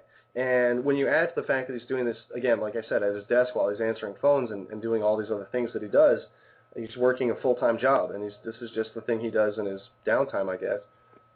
Really amazing. Yeah, and he's on the radar of production companies. He's doing a musical a musical movie right now about a demon. Oh, okay. That sounds very Jack Black. Yeah, but you know, he has been noticed, and I think Warner Brothers, or I don't know, some people did option his stuff. So, but I don't know. He might be a receptionist forever. It might be working for him. And it's Rob Drydeck, and I'm going to give out the. Let's see here. I want to go and get Rob Drydeck so we can. I want to get his link. I'm working on getting his link so we can. For the receptionist? Yeah. Oh, Travis Betts. Ah. It's tough when you don't have. You know what? It's tough when you don't have. He's on your YouTube. producer. Oh yeah. He's also on Funny or Die. I mean, he's on Funny or everywhere. Die. Yeah. Of course, people love you to go to YouTube. Well, you could just go to travisbetts.com. Betts is spelled B-E-T-Z. B-E-T-Z. And there's a bunch of them. A bunch of short films there that he's done. Really, really cool stuff. Anyway. All right, Lon. So that's cool. I mean, you know, we're trying on our end, and you know, there's definitely, obviously, a much better, bigger scene, and for all the obvious reasons, out in L.A. as far as the music scene and the independent art scene and the underground art scene. But you know, we're really trying to promote and talk about that a little bit, at least on tonight's show here as well. And we had mentioned earlier there, you know, we were talking earlier about the burlesque show that's going on. We've got a burlesque show going on, and that's kind of coming up here. Is there, and I know the movie's coming out, and I didn't really intend to talk so much about burlesque this week, but is that scene coming up in LA? Because I could imagine that with what we've already talked about how LA is just in general to be there, you know, it's a little, as you say, on the surface, a little maybe cheeky. What do you think? Have you noticed? Have you seen anything about that? Is that ringing any bells for you? Well, it's been going on since, it's been pretty popular since the whole time I've been here, really, more or less. That, and yeah, I mean, there's kind of been a surge of burlesque and of derby dolls at the same time.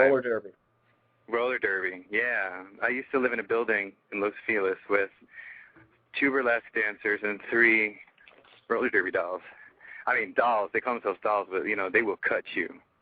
Oh yeah. No, they're tough. They're hardcore. But yeah, I mean, there are bitches, clubs here for years. There's 40 Deuce. I don't know if it's still around, but I think there's a place called 40 Deuce near Larchmont, and it's been since way before I moved here, like the old school 3-piece band. I think like a horn, drums, and a bass, and just burlesque, old school style. Since yeah. So right. yeah, it's been pretty constant for me.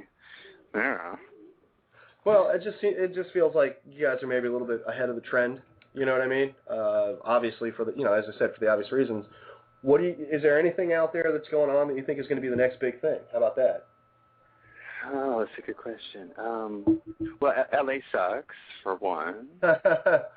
Well, of course, and that's going to be the next biggest trend. And that's Sunday, and that's at the Topanga Film Festival. I've renamed Topanga, California. I mean, I think it's obvious. It needs to be Danielle Fishel, California. All right. That's someone I'd like to get on the show. That's someone I'd like to get on the show. She was on a pretty iconic show. Boy Meets World was a great show. I mean, not the biggest, you know. It was not maybe the most. Let's say I didn't necessarily brag a lot or talk a lot about watching that show when I did, but you know, the whole TGIF lineup. When I was younger, yeah, that's what we all watched. So for me, Topanga is always Topanga from Boy Meets World. And what's really, really cool and funny is that Sean, the friend that played Ben Savage's friend on the show, his actual name, Ryder Strong, real name. Ryder. And maybe he's doing burlesque now. Ryder Strong. It does sound like a burlesque name, doesn't it? Yeah. That's a good tie-in. I like that. All right. How about this? Well, I'll ask around for you and see if Danielle's around, and I mean, maybe we can get her next week. I would love to have her call the show. I would be ecstatic. See what I can do. She would be, and you know what? She would become, aside from yourself, the first, because if you're on Entourage and you have a speaking role, you know, you weren't like in the background. You had a speaking. You spoke to the stars of the show. I did. Big scene with Ari Gold. That to me. Okay, so you're officially now, Lon. You're officially the first official. I'm gonna call you our first celebrity call-in. So you're our first California call. You're our first on-location call. You're our first celebrity call. How about that? And that I think that's incredible. I'm gonna tell you, I was kind of hoping it was Michael Ian Black. I was hoping he was gonna call. I thought maybe the first week. Didn't happen. No Johnny Blue Jeans. I wanted him to sing the Great White Whale song. It's probably never gonna happen. I want it to. Probably never gonna happen. But if you do run into Danielle Fishel, yes, I would love to talk to her. Absolutely. And she could talk about The Dish, which is her show that's on Style Network that actually my wife makes me watch, but I kind of secretly like to watch it anyway because Danielle's pretty appealing and funny. I don't know how we see. You see what I say when I talk about how we have rails and we just go completely off them? This is how that happens. This is how that happens. The stream of consciousness just forces us completely off into a completely different direction. We just go whoop, and we're gone. And you know, just from the city where the film festival is taking place, where LA Sucks is being shown on Sunday in Topanga, California. That leads us to all this. Yeah, and you can blame it on Topanga. We could, but I don't want to. I don't want to blame it. You can blame it on Danielle. No. I don't want to blame anything on her because I want her to come on the show. So I'm not gonna talk of her the way I would speak about Spielberg, or not Spielberg. Excuse me. Or Goldberg. Well, Goldberg or Seagal. The way I would speak about Goldberg, right? Or you would speak about Seagal. You know what I would say if I met Adam Goldberg? The only thing I could say to that guy, the only thing now, after knowing this story and finding all this out, and knowing that he's a good guy, you know what I would say to him? Man, I loved you in Super Mario Brothers. That's all I could say. That's all I could say. That's what else is there to say? I would do that because then it would tie the two stories in, and it would bring the story of the Dennis Hopper periphery story, which, you know, it's a tenuous connection at best. It would bring it into and connect it with our Goldberg story. It would be great. Lon, you know what? How about this? Stick around just for a second, all right? We got another call coming in. I'm going to bring another call on the air. Hang on just one sec, all right? All right. Stay with us. Caller, you're on the horn. Nope, they hung up. Oh, well. Lon, you're still with us, right? I think that was Adam Goldberg. It might have been Adam Goldberg. That would be hilarious if it was. All right, I got another call coming in. Let me grab this. Let's see.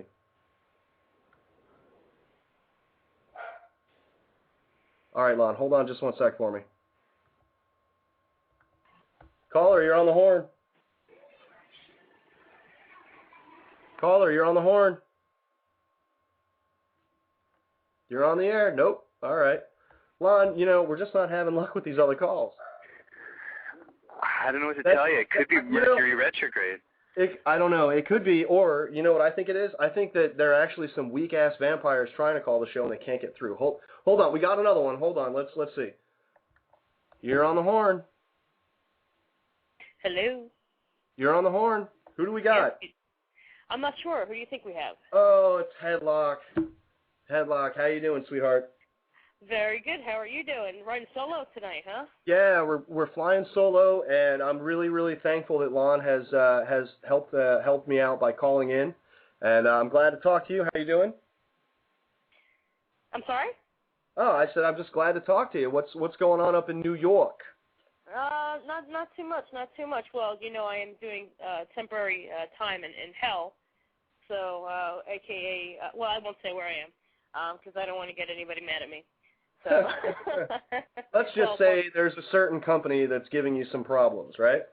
Well, that in general, yes, which kind of goes into the whole economy thing you were speaking about earlier. But I meant the physical state that I'm currently in, and not mental state, but the physical state I am residing in.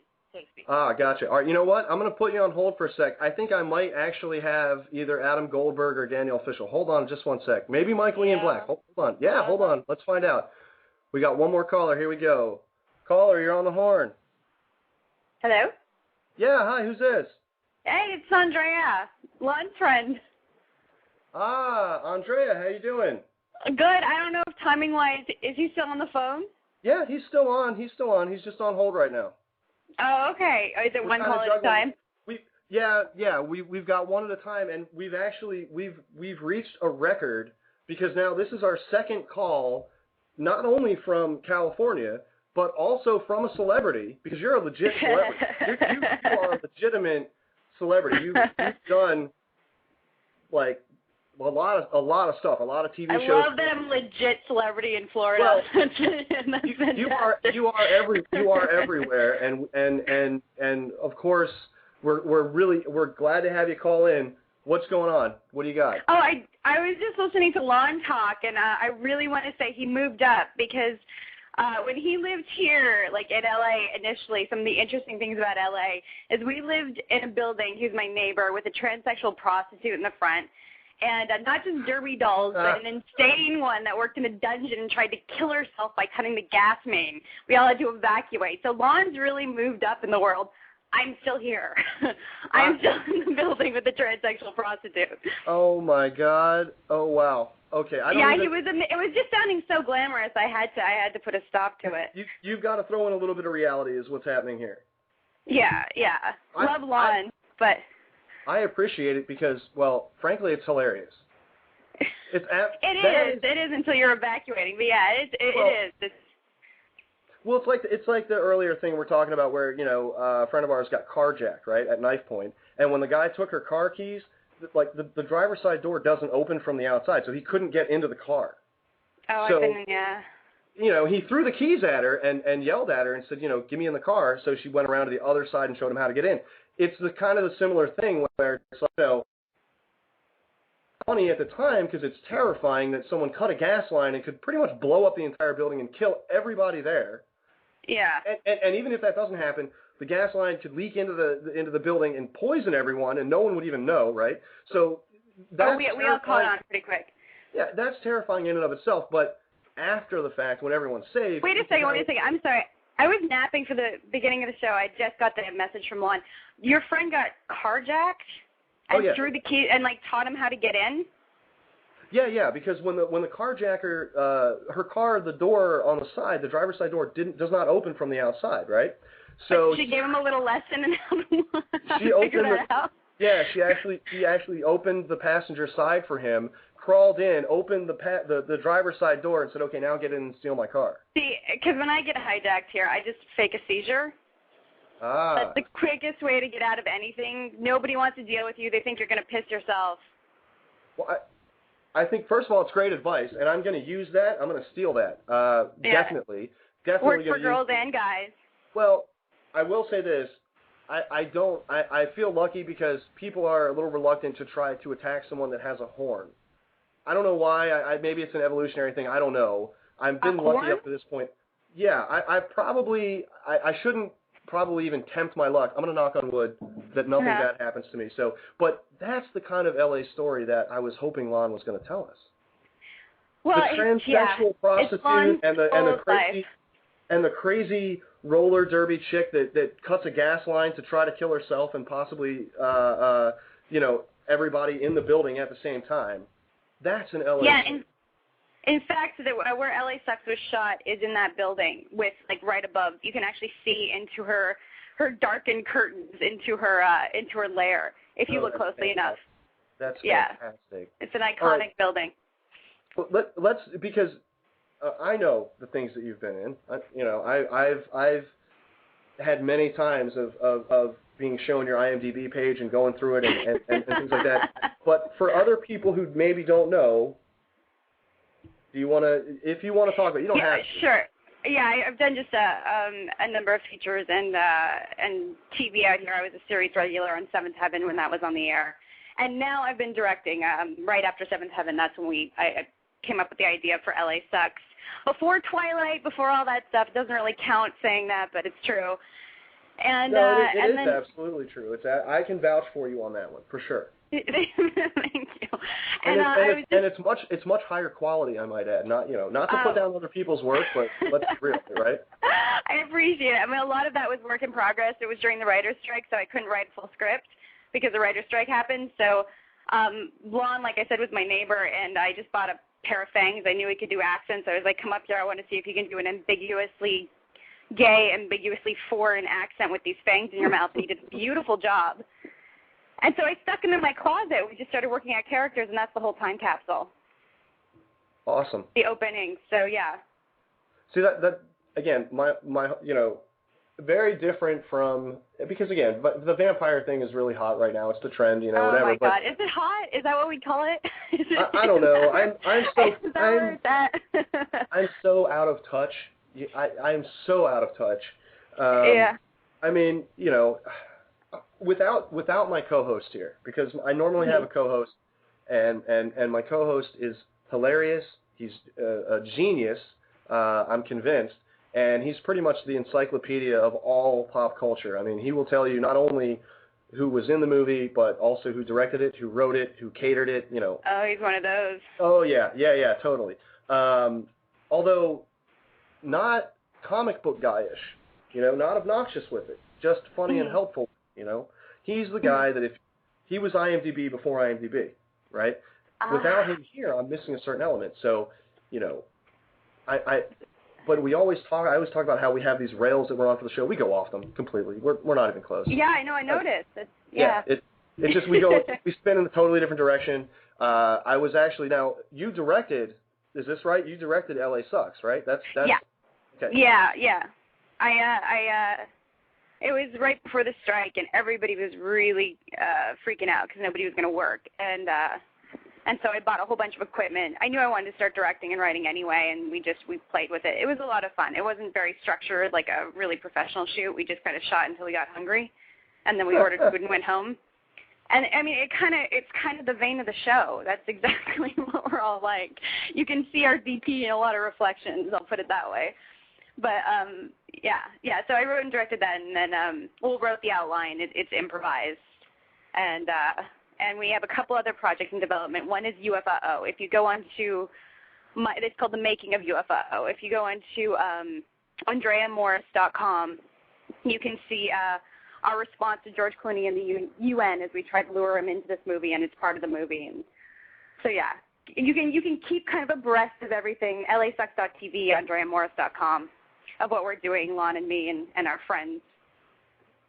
All right, and I'm going to post your links also on our Facebook page, and see if we can get some people to check that out. I definitely want to go and see that, and I'm going to tell everyone again, this is the kind of stuff that you need to see. This is the stuff that.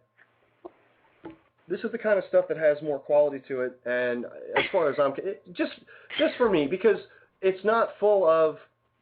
It's not full of shit. I mean, it's look, this is what I want to do. I'm doing this because I want to make this project. I'm an artist. I want to develop something. I want to create something, and I want to work with my friends and have a good time and put out something that people can enjoy. I totally understand that. That's exactly what I'm trying to do with this radio show, and I want to encourage. And that's what I want to encourage everybody to do. So go check out, everybody that's listening, AndreaMorris.com, LASucks.tv, and if you're in California and you're anywhere near Topanga, first of all, tell Daniel Fishel that I think she's great and I want her to call the show. But also, go check out the screening on Sunday night for LA Sucks. Yes, Topanga Film Festival screening. I think Lon knows it's Froggy or something like that. Yep. Lon's got all the details, but I'm sure he mentioned that earlier. Well, we'll get him back on to give us the exacts before we wrap up the show. So good. Tell him hi for me. I will. We've been playing definitely. phone tag. I will let him know. And I'm. Thank you so much, Andrea, for calling in. I really appreciate it. Is there Thank you, Frank the Unicorn. What's that? Oh no, I was just going to ask if there's anything else you want to talk about, anything else on your mind you want to mention. Feel free. No, okay. Go see Scott Pilgrim versus the World because no one's seeing it, and it's fantastic. You know what? Actually, my co-host Beans has seen it 3 times. I just Already watched seen it it 3 for my times. second time today. It's a great movie. Okay, It's in my hometown. It's fantastic. Go see it. I need to plug the Blockbuster. All right, so go see Scott Pilgrim versus the World, and then before you go see Scott Pilgrim versus the World, go and watch LA Sucks, LASucks.tv. Right. Then go see Scott Pilgrim versus the World. Then roughly the same budget, yeah. And then visit AndreaMorris.com, and then after that on Sunday, go and see the live screening at Froggy's in Topanga, California. In that exact order, absolutely. In that exact order. That's exactly how you have to do it. And you know what? If anyone actually does that and can in some way prove it, I'll give them a T-shirt. Yeah, I think we do need a prize for this. Yeah, I'll give a T-shirt out on that. Some incentive, something. That would be fantastic. I think the incentive is you're going to get to see some great films, and you're going to get to support some independent film. And we do appreciate it. We do appreciate it. There's no money in it because the CW wants to turn all this stuff into something else. So eyeballs on it, ears listening to these podcasts and stuff, that's really important. So thanks for watching, listening, all that good stuff. Absolutely. All right, Andrea, thank you so much. I'm going to tell All Mom right, have a good night. hello. You too. Okay, thank great. you. Take care. Bye. Bye. All right, Andrea Morris, everybody, and we've got a couple more calls coming in. Let's see who we got. We've got a caller who's been waiting for a while. You're on the horn. Hi, how are you? Hey, I'm doing great. Who's this? This is Ashley Clarkin. I run a small stand-up paddleboarding business down in Fort Lauderdale. Hey, Ashley, how you doing? Thank you very much for calling the show. Doing really well. Great. I'm glad to hear it. I'm really glad you called in. It's Pure Surf Life. Is that right? You got it. Yep, that's it. Awesome. Excellent. Okay, and you guys are down in, you say Fort Lauderdale, is that right also? Yep, Fort Lauderdale area. Yeah, we paddleboard basically up and down the coast down here. It's a small company that we do a lot of lessons, and then we also do large events. Like, for instance, there's a big paddleboard race coming up. So this is for the stand-up paddleboarding, the big, huge sport you hear everyone doing, Matthew McConaughey, some of those guys. And so we have a big paddleboard race on Saturday, and we have some good things coming up. I have to say this, and I'm sorry that I have to say this to you, but I have to do it because I know I'm apologizing in advance, and I'm probably scaring you. I don't mean to, but I have to, because you mentioned McConaughey, I have to say, well, all right. I know there you go. Yeah, that's it. I know it's terrible. I it's funny. Matthew McConaughey has a brother named Mike McConaughey, and I always feel like he probably just says, well, okay. All right, so okay, and just keep living, right? JKL. Absolutely. Tell us more about the race. I want to put this link. I want to put a link up on this as well. So give us a little more information on this, please. It's called the Big Heart Paddle, and it's www.bigheartpaddle.com. It's down in Miami. It is benefiting a children's. I want to say it's a children's organization. I can't remember off the top of my head which one it is, but basically all the registration money is going to go towards them. It's a small company called Kingfish Paddleboards, which is running the race. And just a great way to go down and demo boards. You can try out the sport. You can watch the action. It's pretty action-filled sport, believe it or not, and meet some really cool people. So, and do a good thing in the end as well. So definitely a good thing to see on Saturday. Awesome. And I'm assuming now Pure Surf Life will be down there as well, correct? I actually won't be. Unfortunately, I have to go home to Georgia this weekend, but usually we are around. We try to support our fellow paddleboarders in all their endeavors and hope the same for our big events when they come around. So you would be the person to talk to if someone. So let's say, okay, someone goes out to the paddleboard event. They really like it. They see what it is. They become sort of enamored with it. They want to get involved with it. They can actually, now that's where they would contact you and go to your company, is that right? Yeah, they would call me up, and what we do is we do lessons. We also do demos. We do, for instance, tomorrow we're going to get together for a pint and paddle, as we call it, which is a monthly gathering that we do, and we paddle to a local bar, and then we drink and have merriment, and then we paddle back home if we're sober enough. I like the sound of that. Yeah, exactly, and that's every month. And then we also do other big events, like we do races. We have one coming up in October. It's going to be the first of its kind. We're going to do a full moon paddleboard race. So it'll be at night. And it's going to be benefiting an organization that's close to my heart personally, which is called Ride Nature Foundation. And what Ride Nature does is they actually take surfboards and skateboards and things like rash guards and board shorts to kids in poverty over in Nicaragua and Peru. They actually literally just got back this morning from Peru. I picked them up at the airport, and they did a lot of good over there. So really cool organization, and the money for them goes directly into the organization for buying the boards and things like that. So awesome. We definitely try to help them out. But All I'll right. be look forward to. All right, Unfortunately, great. there's no links to that yet, but I'm sure it will be out on the internet pretty soon. Well, I'll tell you what. When they become available, I definitely want to get my hands on those and get those posted for you. In Absolutely, the meantime, I appreciate it. Absolutely. Oh, my pleasure. I'm going to go ahead and we'll get the links posted for bigheartpaddle.com, and that paddle boat race is coming up. Okay. And then puresurflife.com also has all the information for that guy. Okay, puresurflife.com as well. Yep. All right. So we'll get those links posted, and we'll see. Hopefully, we'll get some listeners out there to support it and to check it out. And in the meantime, go ahead. And if you go and you like what you see, then you want to talk to Ashley with Pure Surf Life, and you guys are in Fort Lauderdale. Do you want to throw the phone number? Do you have a phone number you want to throw out, or a web address? Sure. Yeah, absolutely. It's puresurflife.com, and then the phone number is 954-401-4091. And like I said, you can give us a call. We can teach you everything from 101 lessons. You've never been out in the water, basically, all the way up to surfing. So we can get you all the way out and ready to go for the sport. Awesome. All right. Well, Ashley, listen, I've got about 3 minutes left in my show, so I need to kind of start wrapping things up a little bit. And I've got. Oh, I appreciate you fitting me in. Oh, absolutely. And I definitely want to talk to you again because I want to get a little bit more information on this. I want to find out about this paddle boating a little bit more. So I definitely want to talk to you again. Yeah, we got to get you out there. I don't know if unicorns can paddleboard, but we got to try. We'll see how it works out. You know what? If you would just shoot me an email on Facebook if you check out our Facebook page, or even on Twitter. You can check us out on Twitter, Frank the Unicorn. It's twitter.com/Frank the Unicorn, and we'll get this thing going because I'd love to have you on for a little bit more time. And I'm sorry I'm so pressed. No, it's fine. I just want to say hi to my friend Tuna, and then I'm out. And thank you very much. Thank you so much, Ashley. All right, bye. Bye. Okay, one more. We got another call coming in. You're on the horn. We got 2 minutes. You're on the horn. Hello? Hey, what's up? You're on the horn. What's up? Hey, not much. Nice. I'm glad I finally got through. My name is Ryan Napo. I am a local musician / performer / entertainer, whatever you want to call it. And how's it going, man? This is my first time tuning into your show, and been listening for a couple minutes here, and it's good stuff. I like what you got going on.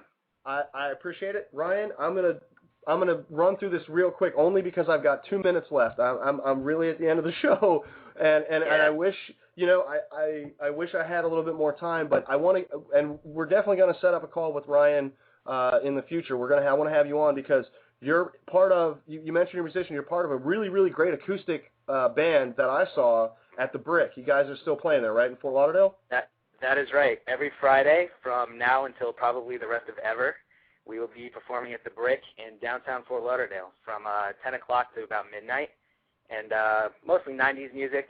That's the stuff that I grew up listening to, so I'm kind of partial to that style of music.